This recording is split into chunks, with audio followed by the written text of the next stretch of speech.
Folks, hey, we're live. I am your host, Dash V. I'm Jeremy. However, special guest. He's been here before, and he's beautiful as always. G to the next level. I don't know about pretty. I mean, dapper You're maybe. pretty. But... You're pretty. Thanks for having me on again, guys. Appreciate it. And hey, man, I'm flattered. I know Jenny would approve.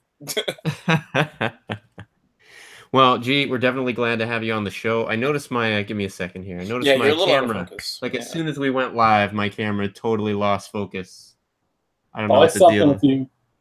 I don't know what the deal is with that. It wouldn't be retro reload without a last minute glitch to knock us out here. Let me see if I can reset my focus. We were literally totally fine until we went live. So in the meantime, while I'm finding my focus, Jeremy, why don't you give us your take on E3? What were some of your favorites there? Overall, I was really impressed. Oh, she's yelling at me already. See that? Anyway, overall, I wasn't really impressed. I haven't finished watching Nintendo, but there's some games I want. No, the biggest one is I got in my list here. It's the one with all the animes. Jump Force with Naruto, One Piece, and Dragon Ball Z. That's the one I want most. Right, I just heard about that. I didn't even see that on E3 yet. Oh, it's amazing. See what's there. That's cool. You know, I've never played any of the Jump games, so probably be a good one to start with, I guess, right? Tyler Hoggle, who's at E3 right now, says Spider-Man's really good. Spider-Man. No, seriously, that's where I freaked out. At E3 when I was watching Spider-Man, I was like, "Oh, this is." And Super Smash Brothers. I just watched this before I came on the show, and every character that's been in the Super Smash Brothers is returning. Every character, even DLCs, even one-timers, they're all showing back up. So I'm excited for that. And I'm not a Resident Evil fan, but the trailer was amazing. When I was watching the trailer, I was like, I'm about to get this game. And someone can't play it. I'm going to say any names. My goodness. How you, G? What was your favorite games? Well, I think my favorite overall is Insomniac Spider-Man. It blew me away when I saw it. Now, because I know that was probably my biggest hype from E3 last year, because I'm a huge Spider-Man fan. Yeah. It's my favorite superhero, my favorite Marvel superhero. And when I found out that Insomniac was making a Spider-Man game last year, and they only showed that 10-second trailer, I was like, goodness. But seeing the trailer and then seeing all the villains come out and just how gorgeous everything looked, because I knew all of it was in-game graphics.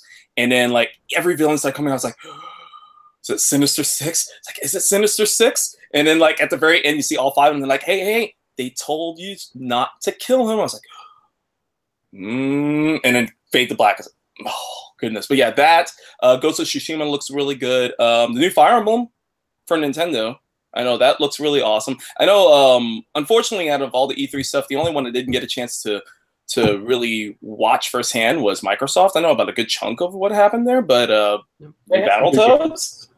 I am super excited. I'm super excited for Battletoads. Unfortunately, they did not show in-game footage. It was just some audio and then a teaser. But I like that they're going to go with the 2.5D graphic look there. And one of the things that I think Microsoft did an excellent job with is working with Yacht Club games and make sure that licenses and all that other stuff was in order for that Battletoads level on Shovel Knight. Yes. That had me so I bought the game again, even though I already had it on the Wii U for the multiplayer co-op stuff. But I bought Treasure Trove on the Xbox One just so that I could make sure that I replayed through all the stuff that I already did, my son and I, so we could play the Battletoads stuff. They did not phone it in, and they did. A lot of people don't know this, but they did more than just add a Battletoads level. Like when you beat that level, you actually unlock a suit of armor that when you wear it, Shovel Knight, when he does certain attacks and everything, gets super exaggerated, digits and stuff like that as part of his finishers. So yeah, it actually, even after you've beaten that level, the impact of Battletoads can carry through for the rest of the game if you want it to. It's really well done. So that said, it just all the more made me want a proper Battletoads NES, but for the next gen type thing, I think Microsoft is smart in doing that because they knew that if they tried to do anything else, the fans probably wouldn't like it. I mean, I would have appreciated them trying, Yeah. But yeah, I don't think the fans would have really liked it. So going 2.5D, that's a smart move. But aside from those, yeah, the new Fire Emblem for the Wii, that looks sick. I'm sure we're all going to talk about Smash Brothers at some point because that was like 75% of Nintendo's E3 showing. But that was really great. Kingdom Hearts 3 was amazing. I never played Kingdom Hearts 3 looks great. Yeah, the graphics on that look insane. Now, from what I understand, that's going to be on the Xbox One X. That's going to be 4K, 60 frames a second. See, now, one thing happened. Oh, Ghost of Tsushima? Oh, I'm sorry. Yeah, Tsushima. That's amazing. Like, I'm not into, that type of game, but I was like, I got to get this. This is an excellent game. You know, it's funny when I was watching that because my wife was sitting next to me too, and I was like sitting at the edge of my seat because I'm seeing the environment and whatnot. I saw the Sony Computer Entertainment Presents, but I saw it was like a samurai for a second. I was waiting to see his face because I was like, oh, because I don't know why I was thinking Onimusha. I was just like, maybe Onimusha. It's like if that's Samanosuke or if that's Yagyu Jubei, I'm gonna be like, oh, but no, it wasn't. But the game still looks great. I said when I saw that too. That's the first thing I said was that.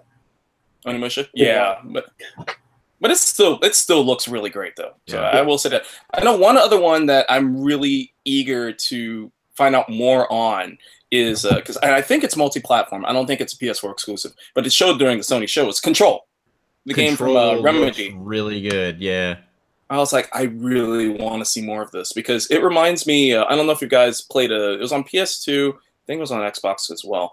PsyOps. Mindgate Conspiracy from Midway, where basically you had like force powers and whatnot, but you also had different guns and weapons. That game was so much fun. So when I saw Control and I saw that there was kind of similar abilities, I was like, this looks like this could be a new PsyOps. And then I saw the logos at the end. It's like, oh, Remedy. Okay, makes sense. Yeah. A lot of folks are wondering if this is some kind of spiritual successor to Quantum Break because there's a lot of things in there that just kind of oozed Quantum Break. Quantum Break in the spoiler alert, Quantum Break in the End of Time era there, right? I'm kidding.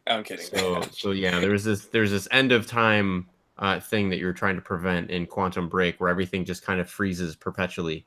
So all these different, areas where time is frozen. I don't think it's a direct sequel to Quantum Break. But it definitely looks like maybe it borrows from that. Well, I have Quantum Break sitting in my stack of Xbox One games that I still haven't touched yet because that is an interesting development because, I mean, I now have an Xbox One, but I still haven't gotten a chance to touch that yet. If you get an Xbox One X, the game's only gotten better. They've enhanced it to be 4K. So, sweet. I swear to God, Chris, I think you got paid off by Microsoft the way you bring up One X all the time. Here's the deal, right? Like I have what is currently regarded by many disclosure, right? Disclaimer, right? I work for Roku. Right. But that said, I have to agree that the TCL R Series 4K Ultra HD TV is awesome. And I'm not just saying that because the company that I work for made it. Like I have one in my living room hooked up to my 5.1 surround system, and that's what I game on. And a lot of people told me that TCL amazing. Yeah, and so to pair that up with the Xbox One X and the PlayStation 4 Pro, I mean, the gaming is just amazing now. And so when I'm playing games like Quantum Break, or I'm playing games like, like Detroit Become Human, obviously, I'm not going back and comparing it to like 1080p gaming or whatever to say like, here's how much of a difference it makes. But I can say, having experienced it, I have zero desire to go back to 1080p gaming, period. Understandable. And even if it's not full 4K, I appreciate the higher frame rates. I appreciate the better visuals. There's parts while I'll play in Detroit or I'll play in a game like Gears of War where I'm like, I know, if there's just like a hint of like lag for a few moments, I'm like, I know that would have been way worse and way more noticeable on weaker hardware. Gotcha. And so to know you're getting the premium experience, right, makes a big difference. So, you want to know what's interesting about that is that because I bought the, sorry to go off topic a little bit, because I bought the Sega Genesis Classics Collection on both Xbox One and on PS4. And I'm having some major, slowdown problems with my spoiler alert, because I'm going to do a review on this at some point. Yeah. But I'm having some major problems with my Xbox version. But it makes me wonder because a lot of other people I've talked to like I haven't had this problem. It's like, well, what Xbox One do you have? Oh, I have the S. Oh, I have the X. I was like, I Yeah, wonder you if have this the might be a launch case model. of the original model. Yeah, Yeah, the Halo model. Yeah, I also have a launch model, not the Halo one, but I have the original non-slim version and then the X. And you know, it's just it's nice because honestly, I can't tell you the last game I've played since I've gotten the X or the PS4 Pro where I've experienced noticeable lag or frame drop in any of the games that I played on either of those platforms. I gotcha. So, I mean, going back to what you were saying, though, it's like you like what you like. Hey, you know, Xbox strikes a chord with you. You know, oh yeah, that's perfectly absolutely. fine. Nobody's calling you a fanboy. Well, what's really, You know? really surprising is like for a while there, I skipped the entire 360 generation. Like I did not do anything 360 whatsoever, which I is was all about the 360. I was all about the 360, and then afterwards I switched to PS4. I was PlayStation 3 all the way, but then if you look at some of my faves, right? I'll give you some of my faves from E3 here. Kingdom Hearts 3, which I'm going to be picking up on the Xbox One X because highest resolution, highest frame rate. Ori and the Will of the Wisps. Oh yes, I'm on that one. Cuphead, right? DLC is coming out. They're adding an additional character and some additional modes and stuff. Battletoads. Gears of War 5. I just played through Gears of War Ultimate Edition, the first one with my son, because I'm dumb. I'm behind the times. I thought it was just a multiplayer thing. I didn't realize that there's actually like split screen couch co-op for like every game in the series. Yep. And with them all being Xbox One X enhanced, except for the first one, Ultimate Edition, ironically enough, they just finished like the full 1080p remaster, and then the One X launched, and they're like, "No, we're done. We're sorry." Like, it is the way that it is. But that said, it looks gorgeous. Like, I was actually surprised playing the game that it was not a One X enhanced in title, because it just looked so good, and played really, really well. So my son had played it, beat it. Now we're moving on to Gears of War 2. So we're looking to just go straight through the series. So to know that there's a fifth entry that is properly, you know, next gen and Xbox One X enhanced, versus like a 360 game that got enhanced after the fact. I'm really looking forward to that. Control from Remedy. I know it's going to be a multi-plat, but I'm really hoping that it's got its best showing on the Xbox One X. Nier Automata. I was starting to play that on the PlayStation 4 Pro, and like the entire time I'm playing the game, like thinking about how awesome it looks and how great it plays, all I was thinking about during slight moments of it looked like not necessarily lag, but like stutter in the game, where it took longer to load than what I expected it should take. All I could think about was I can't wait to get rid of that. If the rumors are right and this hits Xbox One, I can't wait to get rid of that lag. So interesting. Yeah, so I'm excited to see that. I'm actually gonna just ditch I'd only beaten the first boss or the second boss, depending on what you consider to be the boss, I guess. I beat the big guy that you have to like rip his arm off and beat him with it. Right. Spoiler alert. Yeah, it's a year-old game. It's a year-old game. It's like 20 minutes in. You get there in the demo. It's the end of the demo, basically, right? Spoiler alert. So I already played the demo. I already played the actual game to the same point. I'm willing to play that a third time to play it on the Xbox One X with the better graphics and frame rate. But then there was another thing. I don't think this is an exclusive, but I'm excited to play it on the Xbox One. Awesome Adventures of Captain Spirit by Don't Nod Entertainment. Really? Another Don't Nod game? It's another Don't Nod game. It's in the Life is Strange universe, but it is not. It's not part of the Life is Strange games that we've played so far. So it's not directly connected to Before the Storm. It's not directly connected to the original Life is Strange game, but it is by the same studio, Don't Nod.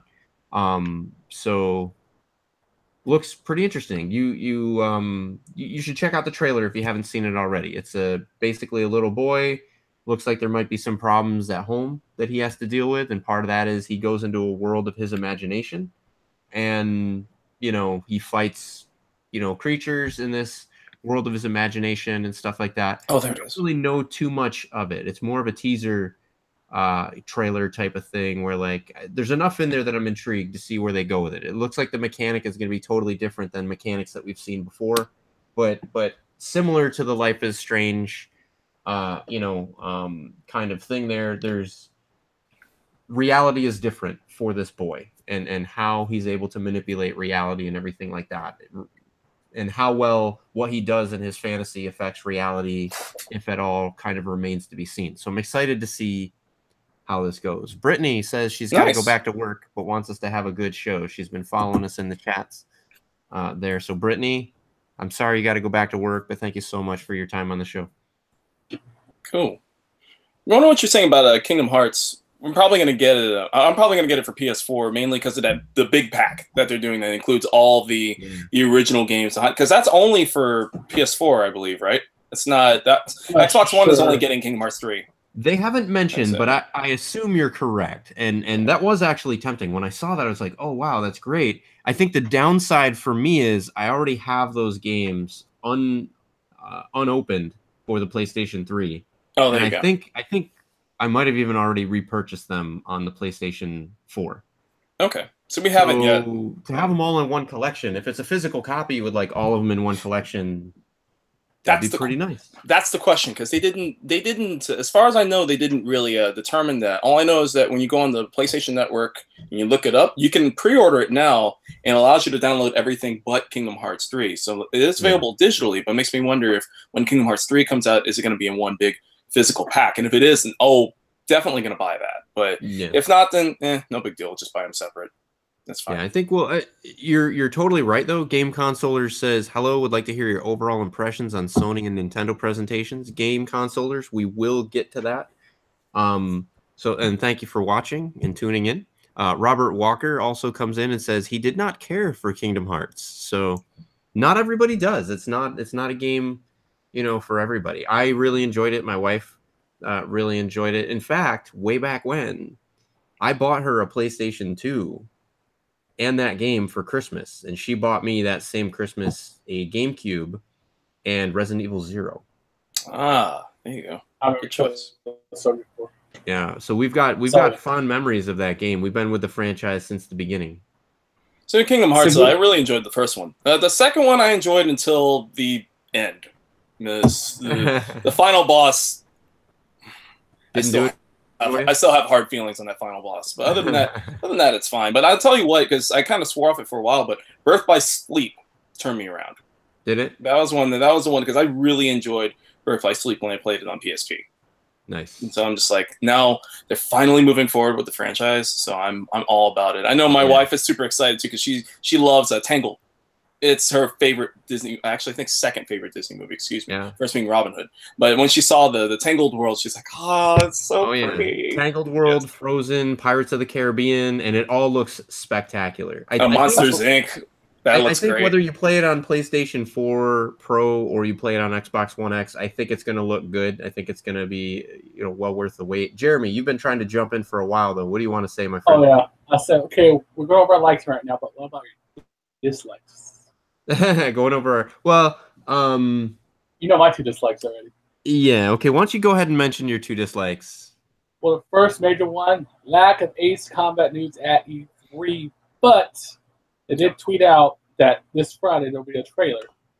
Why not show it at E3? I know, right? Everybody's watching. I'll tell you why they didn't show it at E3, my friend. That pissed me off. Because you and our predictions were not accurate. So on the next show, we have to my predictions were accurate. I said Fallout will be a multiplayer game, and that was correct. Well, not multiplayer only, though. No, you're always online. That whole you play solo. Well, I think I was wrong, though. I think I was wrong on my. Yeah, you said there will be Ace Combat news. So, actually, I wasn't wrong. There was Ace Combat news. The news was wait till Friday for a trailer. No, that's bullshit. No, folks in the chat. Does it count? Right? No, I bet last episode there will be news at E3, and there was no news at E3. There was no conference saying anything about it. So you have to drink that salsa, and I'll join you if I have to. Well, hold on. I mean, E3 is still going on, though. I mean, the major conferences are done, but E3 is still going on. There's still time for them to announce something. They tweeted it out. They didn't announce it at E3. Yeah, but what you don't know is, right? Like, can you tell me definitively? Do you know that the person that tweeted that out on his phone wasn't at E3 at that very time? You know what, guys? You're supposed to be on my side. Yeah, I'm watching you. So Game Consoler says Friday is still technically E3. Mm-hmm. Chris, let's just do it together for the fans. Next week. All right. If you guys really want to see me drink a bottle of Tabasco sauce, how big does this bottle have to be? Like how many fluid ounces? Small one. Like how many fluid? Like give me a fluid ounces one, because like I can get a super skinny bottle that's that tall. Guys, I remember the last time y'all tried to do some sort of hot challenge on the show and it didn't end well. So I did okay. My wife was really disappointed. She's like, you barely even flinched. Meanwhile, Jeremy's like jumping into a swimming pool. At the time, I was drinking dairy, so I had to drink water, and just made it worse. Yeah, that is true. I had a protein shake on hand, so I was all set. Well, y'all did way better than I ever would have. So yeah, I would have been out after like one bite. Done. In fact, Cajun who can't have spice. So because I'm a huge Fallout fan, and now it's multiplayer Hell Pass. All right, so you didn't like that Fallout 76. I want that collector's edition, but it's $200, and I don't want the game. It's got the wearable helmet, right? Yeah, it's $200 though. Yeah. $200. So you didn't like that Fallout 76 was multiplayer online, and you didn't like that you didn't get the kind of news at the geographical location on planet Earth that you wanted to hear about your favorite game, right? Gotcha. Okay. Awesome. They should still I think that's reasonable. In terms of what I didn't like, I'm gonna be honest and say, and Robert, I saw your question about Smash. We'll get to it, I promise. I'm gonna say there really wasn't anything I didn't like about this E3. Right? Like yes, not every game announced was for me. But I feel like the games that did get announced, I know a lot of people, I'm just gonna address the elephant in the room of the internets, where like, I know that Naughty Dog showed off Last of Us 2, right? Good. And it looks really good, but I know a lot of people were bent out of shape because newsflash, like the protagonist is a lesbian. Okay. As soon as I saw that, I knew to call it shitstorm. As soon as I saw that, I don't know. I guess I personally don't care. The game is a game to me. Exactly. Yeah. So I don't care either. Maybe it's because I've played Life is Strange, the first one, and I played Before the Storm.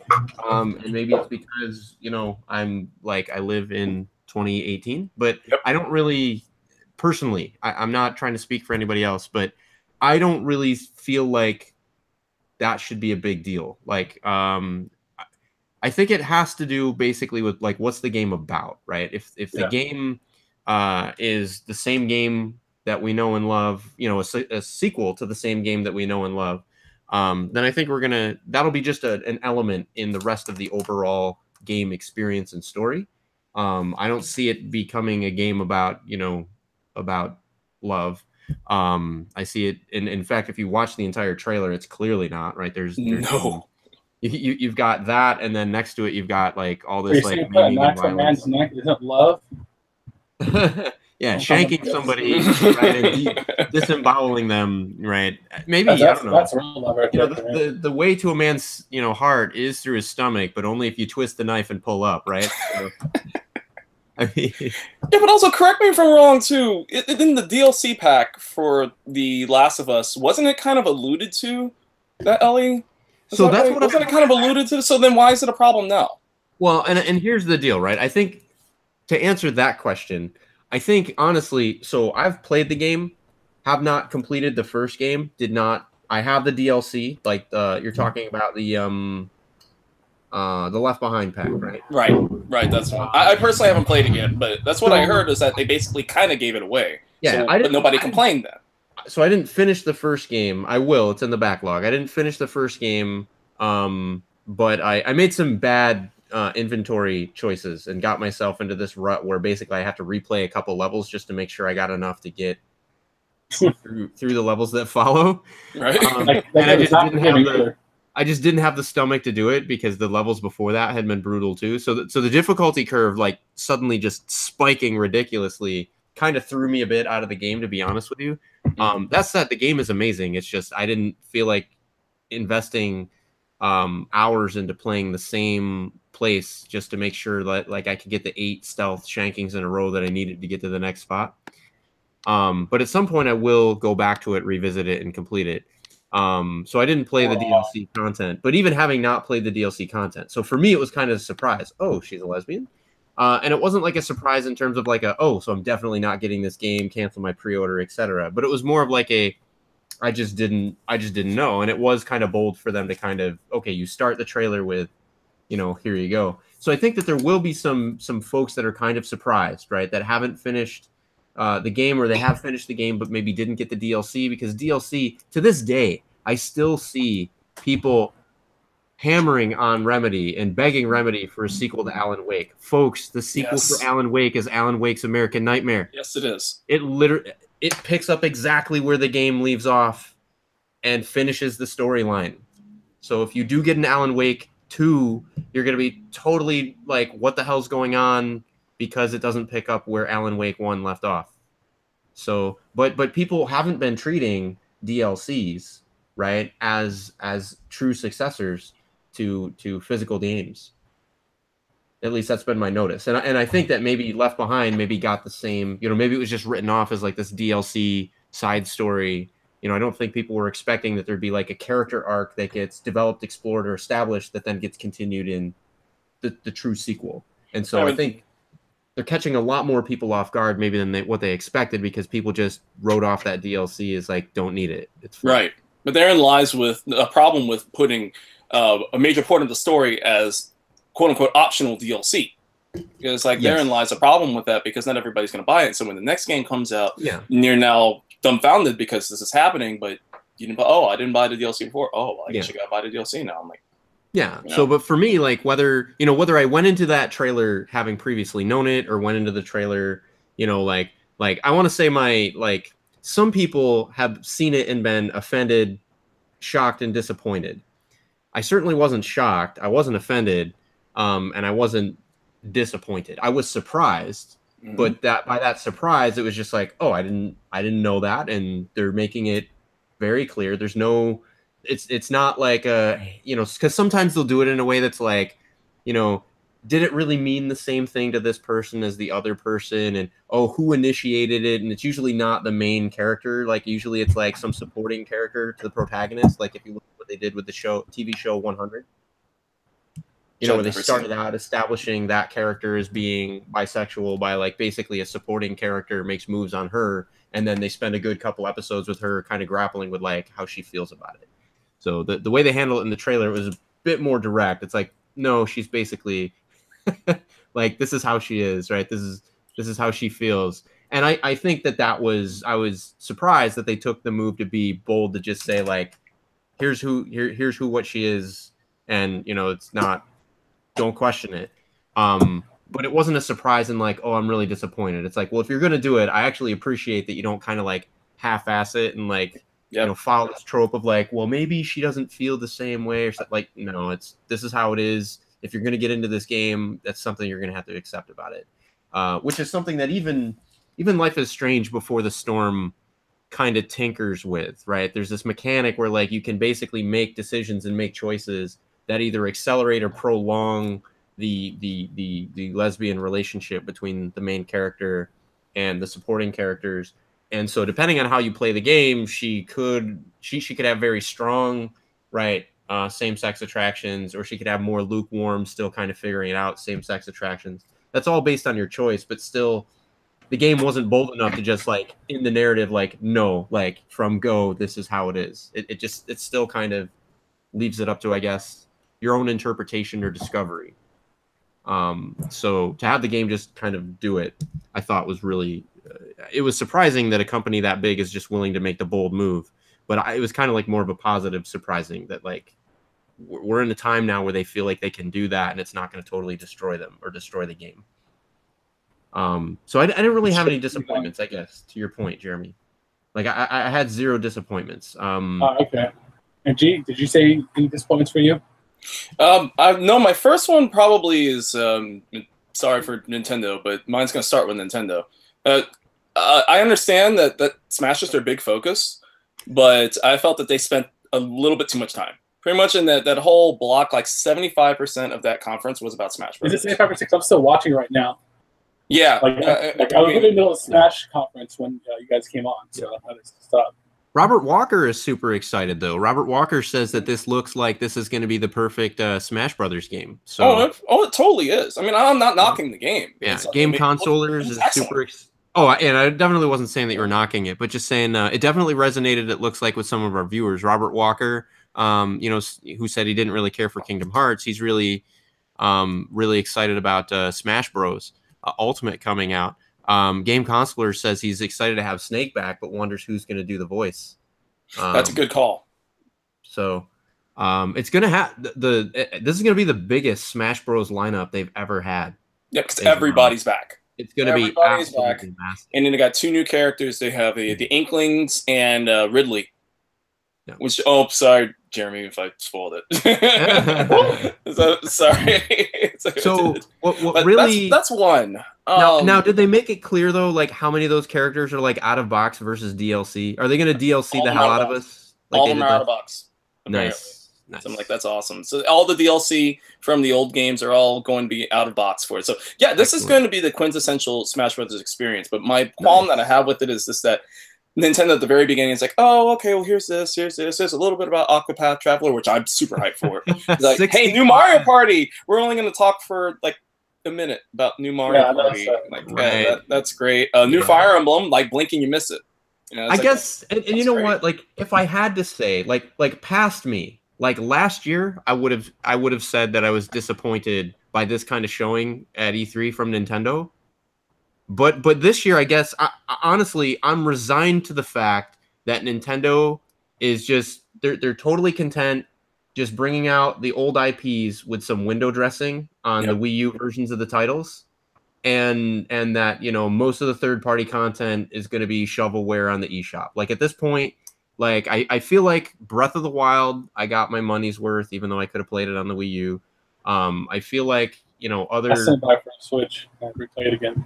Yeah. So, I Blaster Master Zero, I loved, actually. So, from Inti Creates.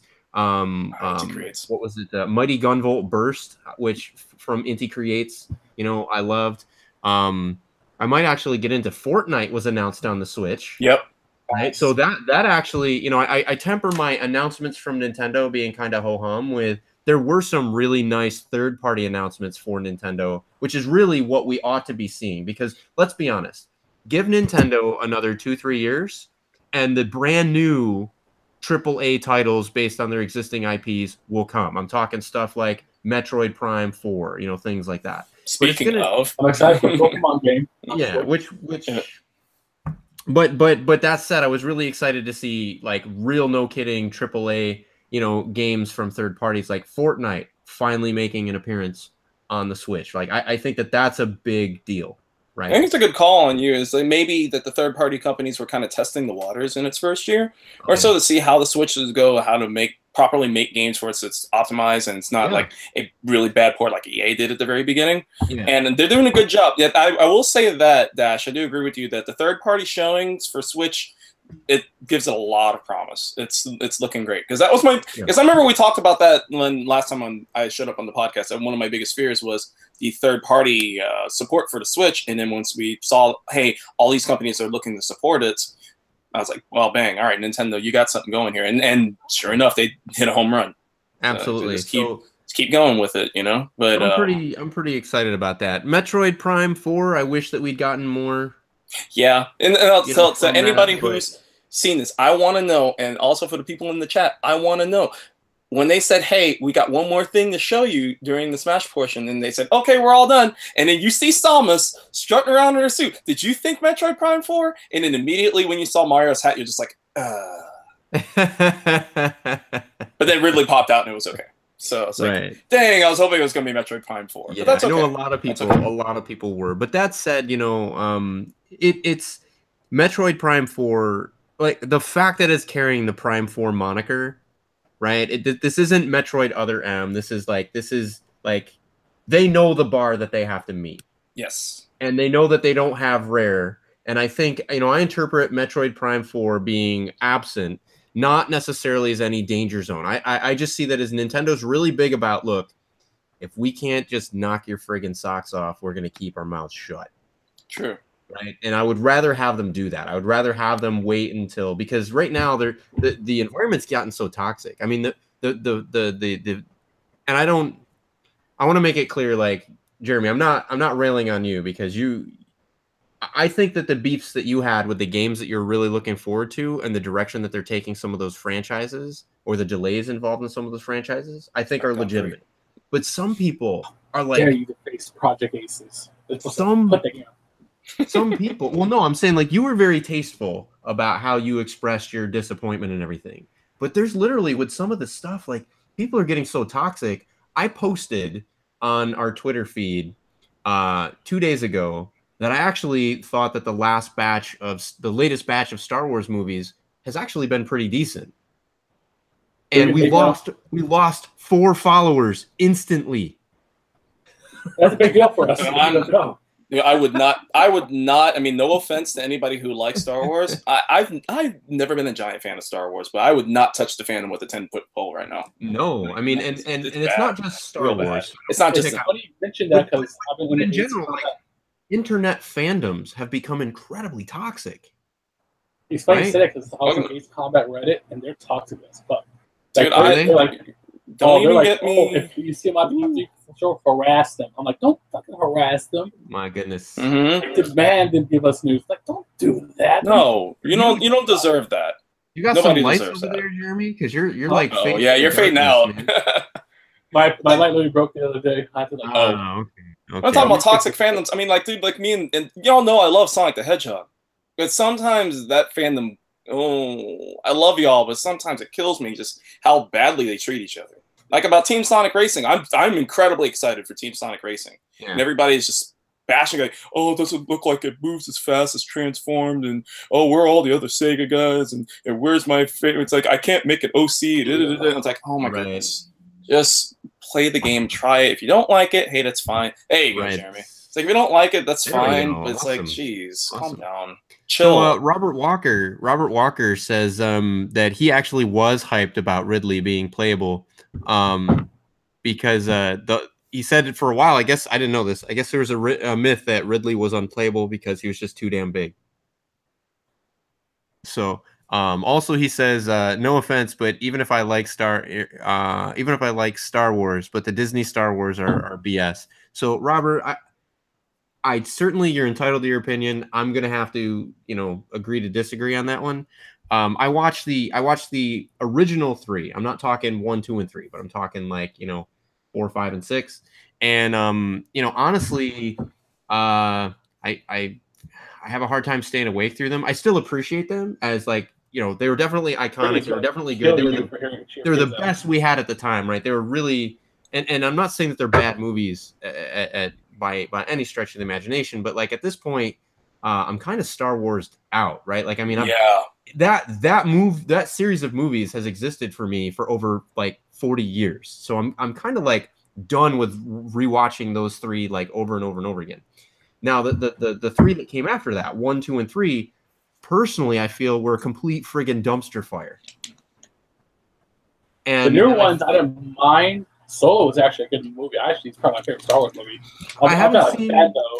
I'm not a fan. I want to see Solo. I want to form my own opinion on it, because so many people are bashing on it. I appreciated. I liked Rogue One. I saw that in the theater. I enjoyed it. It's great. I saw The Last Jedi in the theater. I thought it was pretty damn good. Like the scene with not Obi-Wan. The scene with Yoda and with Mark Hamill there. I couldn't have imagined a better interaction between them, and the way that it was done, I thought it was very believable in the context of how they'd done things previously. So, and how they're trying to pass the torch to a new generation. Look, I understand why people are so upset. I think at the end of the day, boys are kind of upset now because girls can be Jedis. But you know what? Fucking deal with it, right? This is 2018. Girls can be Jedis. Deal with it, right? Mm-hmm. And then the second thing is, like, I really thought that people were very upset that, like, we can't see Han Solo and Luke Skywalker. These people are in their 50s, 60s, 70s. They can't be the people that you remember from 40 years ago. Time just and physics don't allow it. And instead of like pissing all over the current cast and the current crew and people that are trying to do a really good job to make good movies, right? Like maybe like appreciate the fact that like time changes, things move on. Everything has a season, and the season of those original characters and their original arc, for better or for worse, is done. Unless they do a total remake, which you're also gonna hate, because how the hell do you remake all that stuff better than it is in your mind after 40 years of nostalgia? Like they can't do it. So girls can be Jedis, and the cast that we know and love are great people. They did a good job, but they're old and they can't do it anymore. And so it's time. What do we do once they're all dead? You know, you're still like, just dig the corpse up with the max. now that said, I want to be clear because I said some very strong statements just now.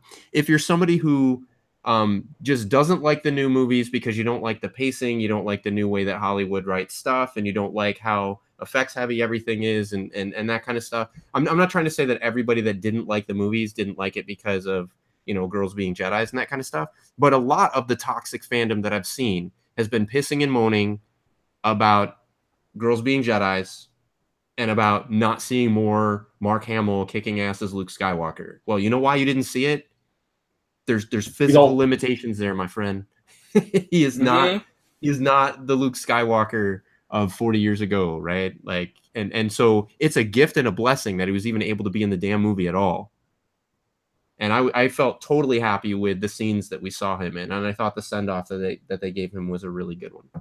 So, and then the Solo, right? Like I haven't seen the movie. It's a good movie. I thought it was a good movie. Yeah, but I'm not a Star Wars fan. Most of the folks that I see, like most of the Retro Reload folks that I know for the old East Coast crew that's actually seen the show, like I know that Turf 1218 saw the movie, loved it. He thought it was great.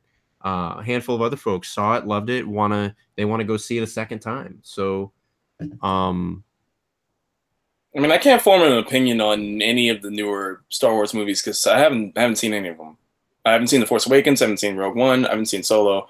I haven't seen any of them. I mean, just kind of my key thing is just that, you know, just I don't understand why people got to act that way. It's like just be good to each other, you know? Yeah, no, I agree. I mean, Force Awakens was I'm not going to say that it was a great movie, but it wasn't a terrible movie either. You know, yes, there were some issues with certain actors and the believability of their characters, but you know what? I dealt with far worse for Star Wars 1 through 3. Like I dealt with really far worse. You dealt with Attack of the Clones. Oh man. Oh man. I don't know. Like, and how I'm gonna just keep those opinions to myself. But you know, the thing is, like, when we're ready to nuke the whole channel, we'll just bash Star Wars for all episode. I'm just gonna tank the entire thing. So I didn't say anything major spoilery just now. I tried to stay fairly generic in all my comments, so don't worry, game consolers, about anything that I said regarding Last Jedi and everything like that. I think it kind of goes without saying that Mark Hamill is old, right? So, but I haven't given any details into what the implications are for that in the show or in the movie. But people's biggest complaint was they wanted to see him do more stuff, which I you know what, me too. But it would have had to all be unbelievable fake CG. Yeah. Which I wouldn't have wanted. So I actually appreciated the way that they did what they did and how they did it. And they made it believable in the context of the universe that they were in and everything.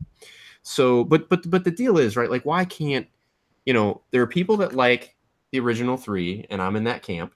There's a people that like, you know, or don't mind or dislike the 3 that followed, right? And then there's people that are really enjoying the latest batch of movies, especially with their family, right? Like me, for me to be able to go and see a new Star Wars movie with my son who's 15, right? I find it's an enjoyable experience. I go with my wife, I go with my son, we watch, we eat popcorn. It's a nice experience. But then to have people like attacking the actors, right, on their social media, like one of the actors too, which is amazing. One of the actors actually deleted her Twitter account because she took no end of shit from people who claim to be fans. Like, if you're a fan and you're attacking the people who are going to be in the follow-up stuff, like, you don't want to make it where no one wants to be in the film because they're afraid of fan backlash. You don't want a case where Disney's afraid to make a film because they're afraid it's just going to tank, right? Like so you can't say you want good Star Wars stuff and then be just so incredibly toxic. Yes, you can write a review and you can say the things, here's what I liked, here's what I disliked, etc. But try to keep it civil. There's no reason to go totally off the rails with it. I mean, here's the thing on it all. It's just that everybody has an envision of their head for what they want from their particular fandom. Here's the newsflash. You're not going to get it 100%. Period. Right. Unless you are on that writing team yourself and that company approves that, you're not going to get it 100%. So just to sit back and enjoy it. If you don't like it, hey, that's great. But don't be a jerk.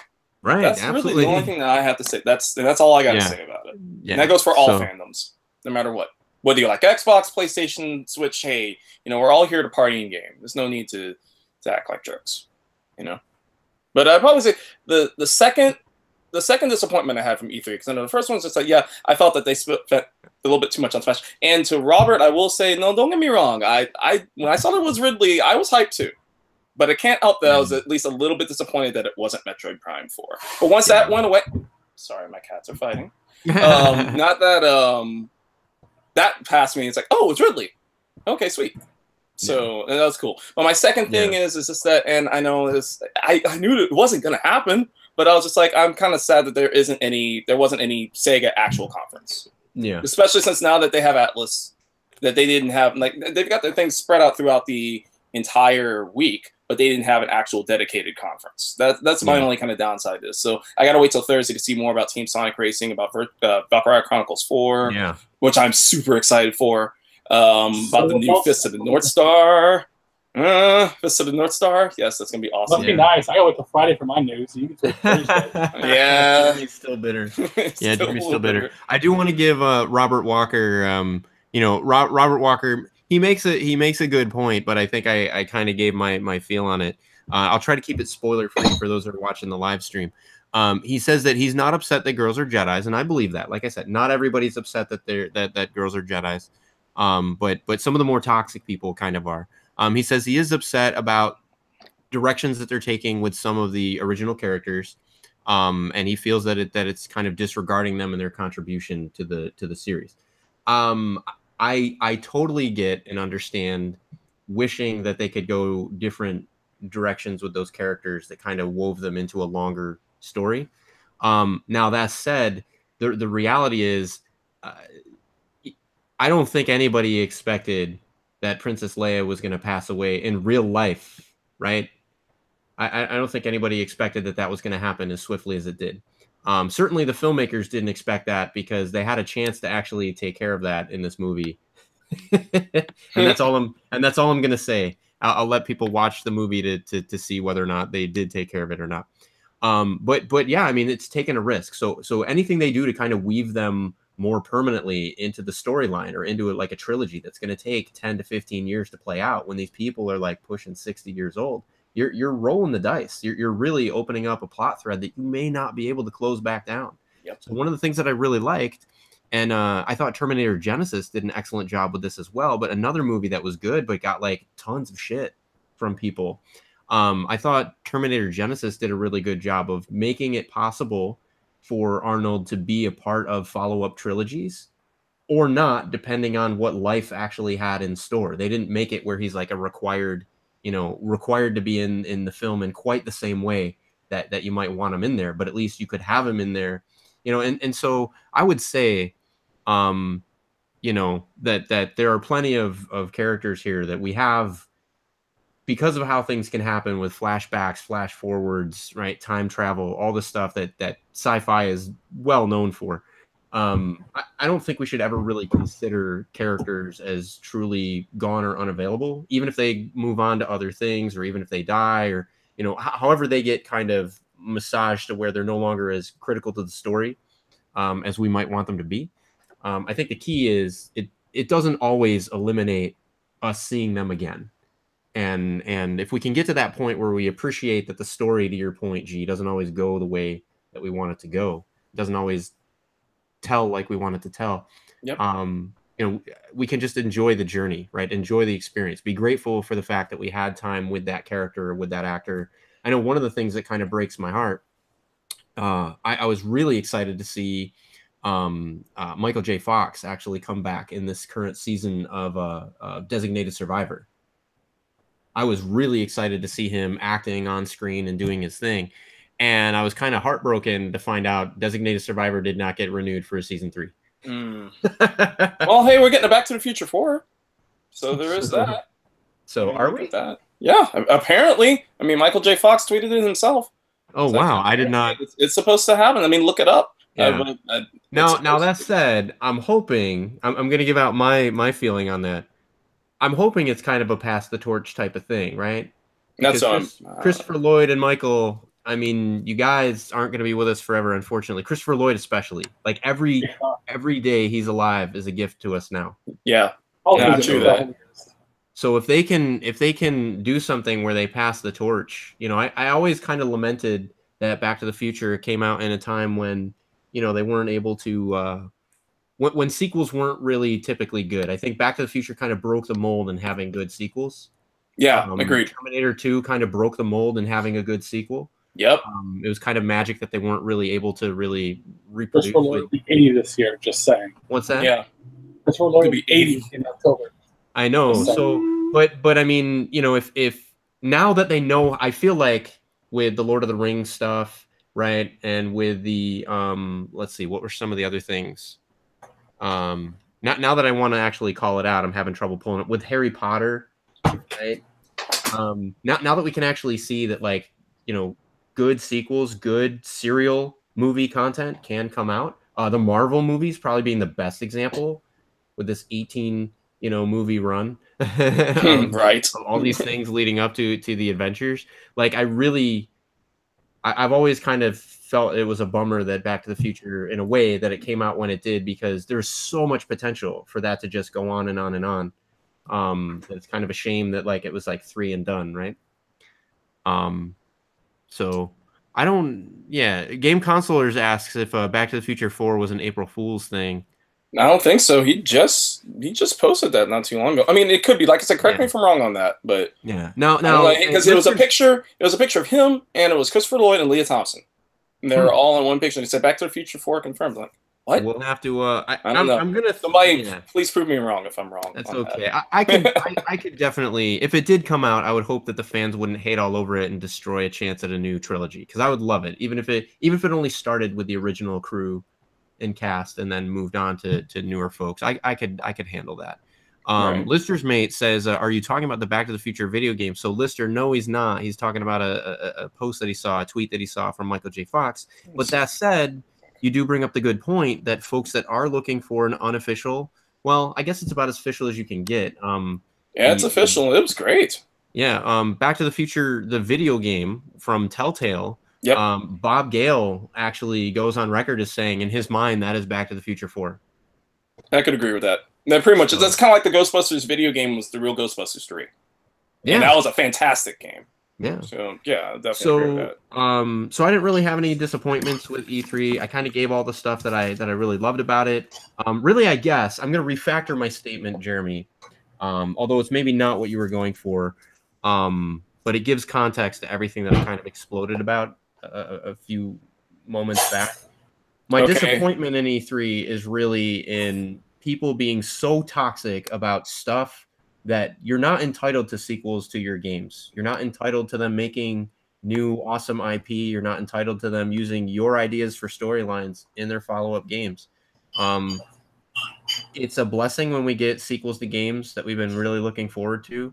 But there's a business to making games, when they get made, when they get released, who's able to be on board or not on board, the story ideas they can pursue, can't pursue.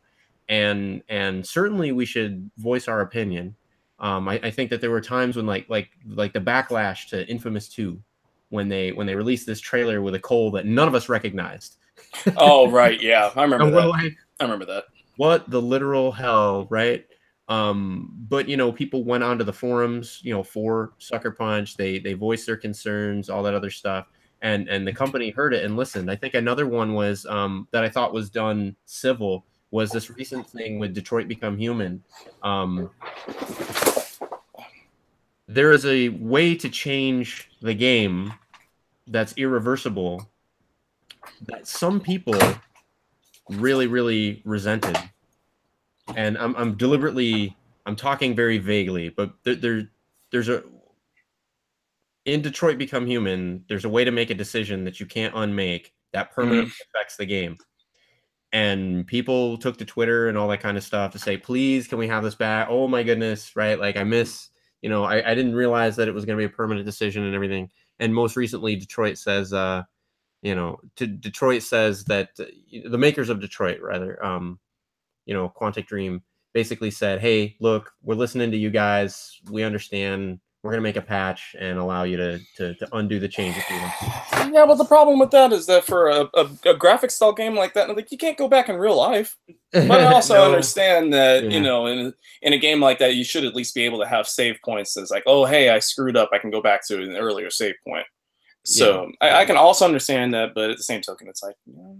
Well, and so that was the couple things of like you can reverse every other choice, right? In terms of you can always play through and get a different outcome. Okay. I thought the biggest legitimate argument that people had was if there are multiple people using the same PlayStation 4 account, right? One person beats the game and changes it permanently. The other person comes in and is like, literally, what the hell? Like, what happened? Like, why did the game change? Why is this different? Like, what happened? How do you make it back to what? And now you've basically like the first person to beat the game gets the experience, and now it's like forever spoiled for everybody else. So right. I hope that what they do in a way that you can do it repeatedly, right? So that other people doing a new game or whatever can experience on the same console, right? If you start from scratch, you should get a from scratch experience. I understand. Right? And people's biggest problem was you have to literally delete your entire save game in order to get the just forego everything previous in order to get it.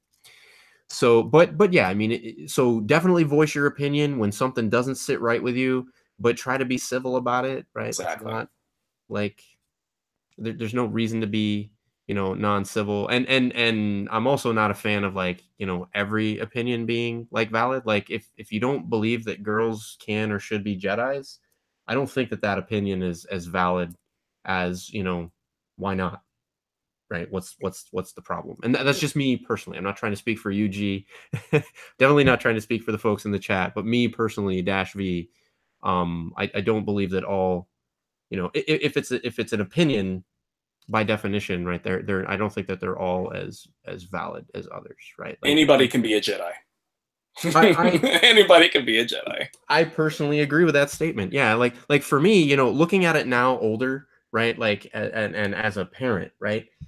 I happen to, as a parent, have a son. My wife and I wanted to have a girl, and we want to have another child. Period. It wasn't in the cards, right?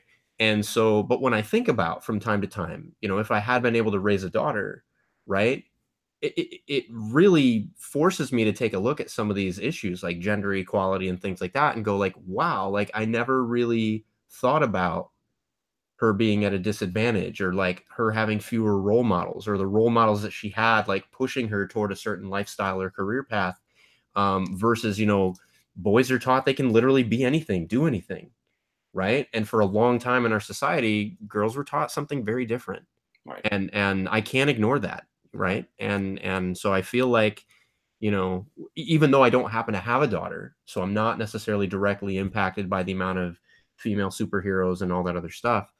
It doesn't mean that I can't empathize and put myself in those shoes of people who do. And what was really amazing was I loved going to see the movie Wonder Woman with my son and my wife and just seeing how many people were there with their daughters, right? How many husbands were there with their wives to watch that movie. And that was really, inspiring to me. And all I could think about was like, wow, like if I had a daughter and she was my son's age, I could only imagine the impression that her seeing, like, I mean, I mean, and I really appreciated the fact that like they made a Wonder Woman stronger than Superman.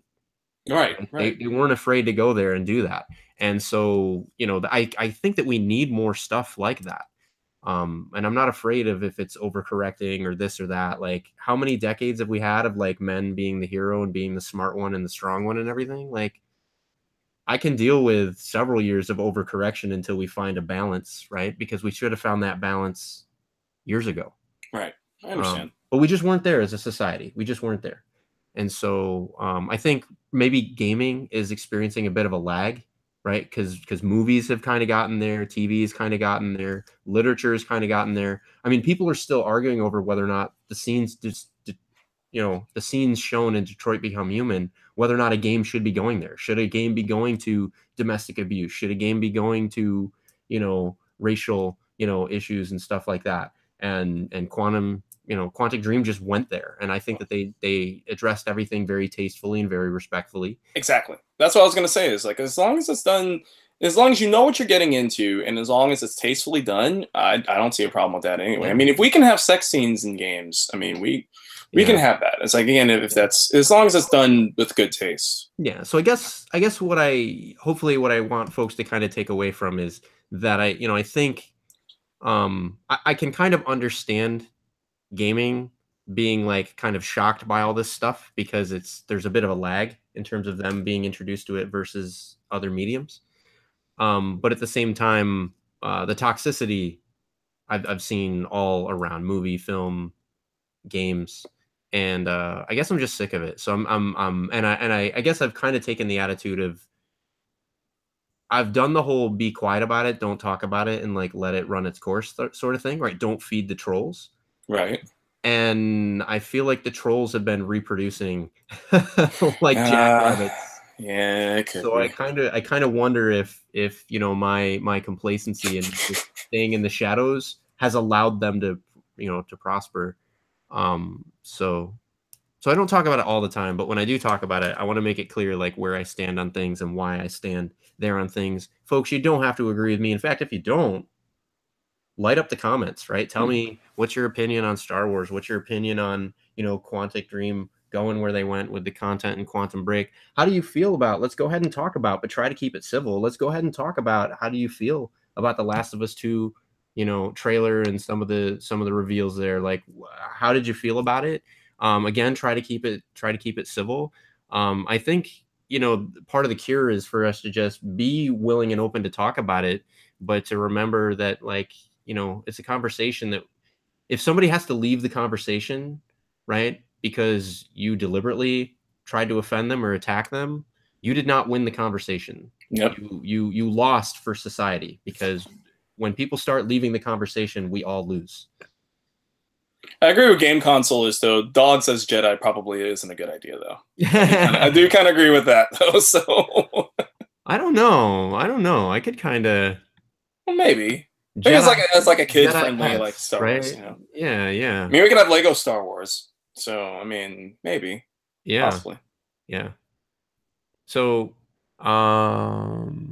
yeah, Robert makes a really good point. Some people don't understand text to tone when it comes to opinions and stuff. Sure. That's where I feel like always be free to put in emoticons, right? Like if you say something and it's meant to be sarcastic, add a winky smiley face, right? If you say something and you think that you're being funny, put a smiley face, right? Like I don't type in all caps unless you really mean to shout, kind of thing. Yep. But yeah, there's ways that we can kind of be civil, and if it's somebody that in person, maybe call them up, maybe go and sit with them and talk to them, right? Maybe don't do it over Facebook. Yeah. So folks, that was E3. I know we didn't cover everything. We didn't cover anywhere near everything. But real quick, Dash. Yeah. Did you? Because I know.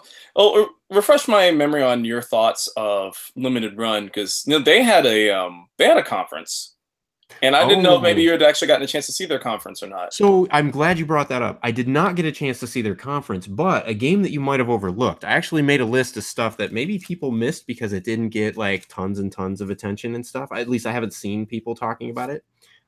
So one of them is a pretty big deal, actually. Microsoft acquiring like 5 studios. And one is Ninja Theory, right? One of them is Ninja Theory, yes. Yeah, Ninja that's Theory, crazy. Undead Labs, Playground Games, Compulsion Games, and they have a new studio, The Initiative, who is actually being headed by the former Crystal Dynamics head. So they did buy Undead.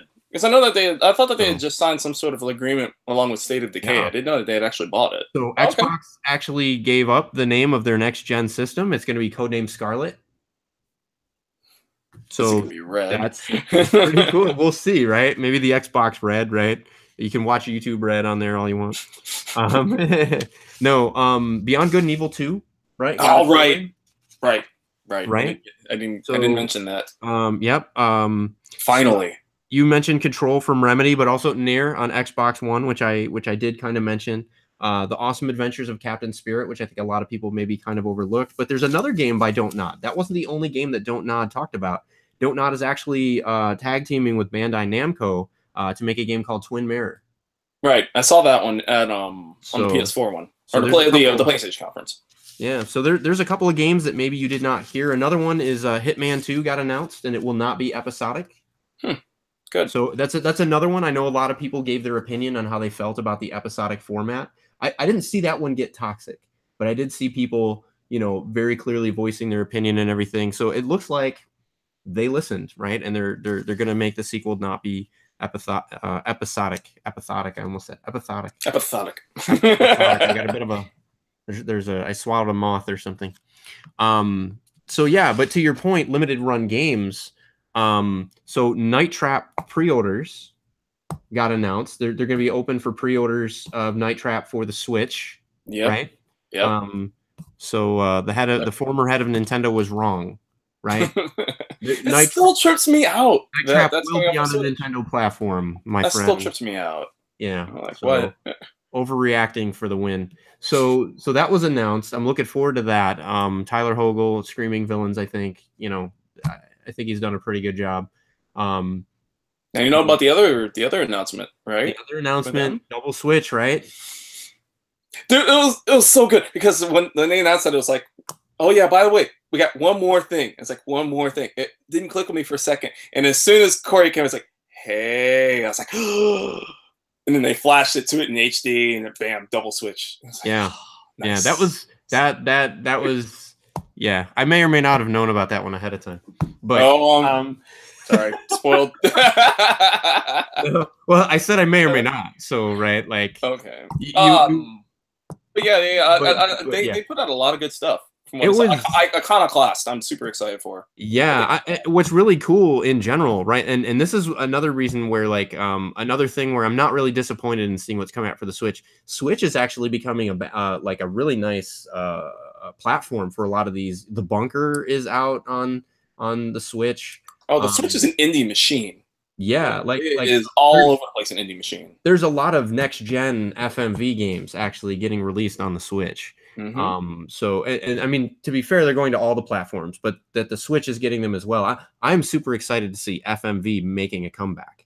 And I really feel like Detroit Become Human is like it's the concept of what FMV tried to accomplish perfected, in my opinion. You think that maybe that was just kind of maybe as the backstory? Sorry, about the backstory of like David Cage and all the games that he did. You think maybe starting from Indigo Prophecy, like all the way up, do you think that maybe he was inspired by those FMV games and wanted to do something a little bit different? You know what? And it's just evolved over time. You know what, Mr. Cage, if you're watching, I would love to discuss that with you on the show. You might be onto something. I don't know enough about his backstory in gaming before he got involved with things like, Heavy Rain and stuff like that. But I can definitely say, he makes a different style of game. There's a reason why, if you look at the Metacritic score for Detroit Become Human, it's in the top 19 of PlayStation 4 games currently. Nice. If you look at the user score on Metacritic, it's in the top 10. Nice. If you look at, I think it was, I'm going to get the establishment wrong. I don't remember which magazine it was, so I'm not going to say because I'll get it wrong, folks, and I don't like getting stuff wrong like that and then having a hate mob form on not against me, but against that publication. But one of the publications that's out there, one of the mainstream publications, gave it like a 79%, which is totally unfair. Well, you always got to wonder about that one publication that puts out a super low or a score that's radically different from all the rest of them. It either makes you think either A, they really know what they're talking about and something that's up with everything else, or it's the opposite. Yeah. Now that said, it is the kind of game where it's not for everybody. It certainly is not. If you just want to jump in and play a game, like if you're expecting, a normal third person game like Infamous or like Assassin's Creed or something where you have full roam capability. You'll find it very frustrating that there's constantly background and areas of the game that are basically just set piece that you can't really get to and can't really do things. Right. You do have decisions, but the game is about the decisions. The game isn't about like wandering around like the entire map to see how far you can go. And so if you're used to playing games in that sense, when you're in an action scene, there's action that gets really hot and heavy. When you're trying to cross the if you trigger the sequence where you're trying to cross the 6-lane highway with a little girl in tow, it's friggin' intense, especially if you choose to have Connor go chase after Kara and the little girl. Right now, because the game does this really interesting thing where you're controlling Kara and Connor at the same time, trying not to get any of them hit by the car. Oh, you don't want the little girl hit by the car, but you don't want Kara hit by the car, but you don't want Connor hit by the car. And so it's really high octane. And the only way that they could make the stakes that high is by you don't have direct control of Kara and Connor in that moment. It's more like a quick time event fest. But also the camera and the cinematography is doing things that just make that so intense of a sequence.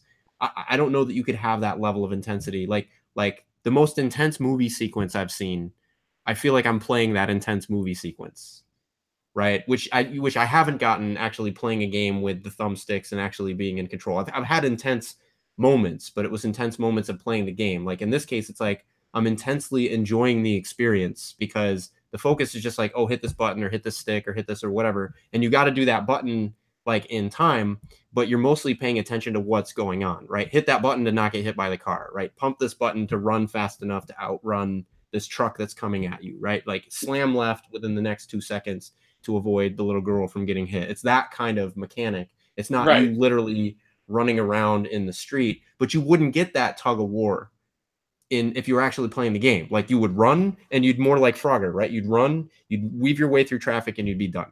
Right. You wouldn't have this tug of war back and forth, it creates a lot more drama and a lot more. I'm sorry. It's like tension. It creates a lot more drama and a lot more tension. Exactly. Even though you're technically inputting less on the controller, but in your mind, it's a lot more intense. Yeah. Because and it's more forgiving than what we've seen in Resident Evil. I think a lot of times people give because a lot of people have said oh, QuickTime Event Fest. Well, the difference between this and say Resident Evil, one of the things that always irks me about the QuickTime events in Resident Evil is when they introduced it, it's all or nothing. Either you get all those sequences correct or you fail and you die. The way that Detroit does it, you can be sloppy with it. You don't have to be perfect. Now, if you're too bad, you will lose. You will fail out the sequence. But I've had stuff where I've literally maybe, I've only gotten 6 out of the 10, but I still made it through the sequence, right? I maybe made it through with a broken arm or something, but I made it through. It wasn't like, oh, you got one of them in the whole pattern wrong. Now you're dead. You're gone. Right.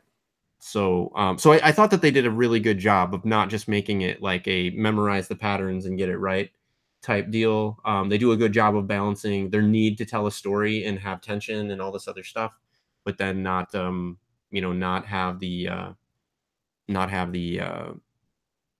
the game be just totally on rails.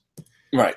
So, but it's definitely not for everybody, but well, neither was Until Dawn on PS4. It was that was another good example of a game that was hugely story driven, that didn't have a whole lot of action, but again, because you're so immersed in the characters, you're so immersed in the story that you forget that you don't have a whole lot of input to it. And that's why I love that game. I'd love to see another one from them.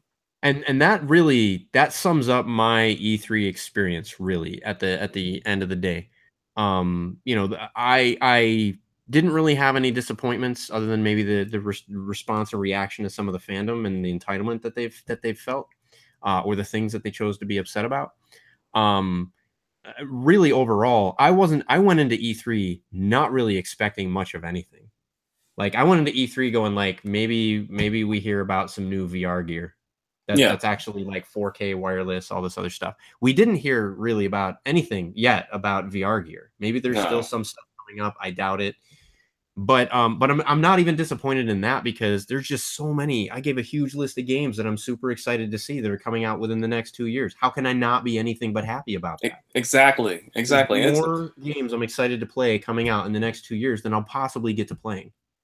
I know somebody online was complaining about both the Nintendo and the Sony one. It was just basically, it's like, oh, it's nothing but trailers. I'm like, yeah, because they're games. The trailers to show off the games that you're going to be playing soon, or hopefully be playing soon. Yeah. It's like that's really all that it is. And that's just like I said on Twitter earlier today. It's like I don't really care about who wins E3 per se. It's like I think all three of them had a great show. It just really all depends on what kind of games you like, what system you prefer, and what you enjoy. You know, it's not really to say it's like, oh well, Sony completely bombed this E3 or Microsoft completely tanked this E3. I'm like, I don't care. I feel like the gamers, you know, the gamers won E3 this time. I really feel, right? They did. You got Microsoft saying, hey, look, we know that we're not here announcing as many exclusives as folks want to hear, but we hear you. You want more direct, original, exclusive IPs on the platform. We're paving the way for that to happen. Yep. Right. So I look really forward to next year's E3 with Microsoft to see what the hell these studios come up with between now and then. I'm wondering if Sony's going to have a response to that. Because, I mean, I know Nintendo's not. They're good. Yeah, but I'm wondering if Sony's going to have that. Because, you know, Nintendo, they live in their own little world. Like like Sony and Microsoft, they're like nothing to them. They live in their own little world, and that's good for them. Smash Brothers with all the DLC integrated, and like people go crazy, right? Like, I mean, there's more to that. There's Ridley and stuff like that. I'm not trying to like bag on them, but yeah, you're right. I mean, Nintendo can kind of afford to march by the beat of their own drum. They managed somehow to pull off releasing a brand new console that really didn't have much more for it, you know, much more in the way for it than the existing Wii U. And yet people are acting like it's like what they've always dreamed about. Because it filled a niche that a lot of people didn't realize that they needed, you know? It's like having a system that's just as powerful as a home console that they could just take out of the dock and go anywhere with. Which is, I mean, not all games run perfectly that way, but it's still really awesome. And it's like, it reminds me of another unfortunately demised portable system that I love to death, the PlayStation Vita, but that's okay. But the Switch is great, though. I mean, and I'm super happy that they hit a home run with it. I'm glad. Absolutely. But I think they all three of them had a good showing. You know, it's like I think I got the most hyped out of Sony's. Yep. But I think they all had good shows. Yeah. Blister's Mate sums it up pretty good. He says video games are a form of art, so just as much as music or paintings or even video, and people should realize it is an art form. It's bound to be subjective. So agreed. You may not agree with our opinions, folks, but that's okay. Feel free to civilly share your opinions down in the doodly-doo. Hit us up on Twitter if you want to. If you like the stuff that you heard from us, you know, it doesn't all have to be disagreements. If you like the stuff that you heard with us, like, subscribe. Gee, where can folks find you? Well, I'm on YouTube as well. You can find me at G to the Next Level. Basically, I do videos about retro gaming in the modern age. I do reviews. I do childhood stories. I do level 10 lists. I'm proud of being a variety show. So yeah, come hang out with me. Check out what I got on YouTube. And I'm also on Twitter, Facebook, and Instagram. Same title, G to the Next Level. His content is absolutely awesome. We've had him on the show before. We actually had you on the show before you became G to the Next Level, right? You were G over there, I think. Yeah, exactly. This is when I was it's just the very budding stage of starting the channel. And now a year, it's like a year. Actually, I'm just about to hit a year, getting pretty close to a year. Because I had the trailer in April, but I launched the first video in June. So it's like later in June, so getting close to a year. And yeah, you're absolutely right. And I'm thankful for every bit of it because it's moved a lot. In fact, at Retropalooza next month in Houston, I'm actually a guest. And I'm incredibly excited about it. So if you're in Houston, last weekend of July, come see me at Retropalooza Houston. Wow, you guys heard it. He'll be at Retropalooza Houston. So stop on by and say, hey. In the meantime, you can G over there at G to the Next Level, right? He'll be over there. Yep. I'm over there somewhere. Yeah. Anyway. So, folks, you can find us on Retro Reload, retro_podcast on Twitter, or, you know, Retro Reload. Just search your YouTube there and you're sure to pull up our videos. We always love having folks contribute in the chat, whether you agree with us or disagree with us. So I appreciate everybody. Lister's Mate, Robert Walker, Game Consolers, and Brittany, just to name a few. Thank you for your contributions in the chat, and we will see you folks next week. Awesome. Take care.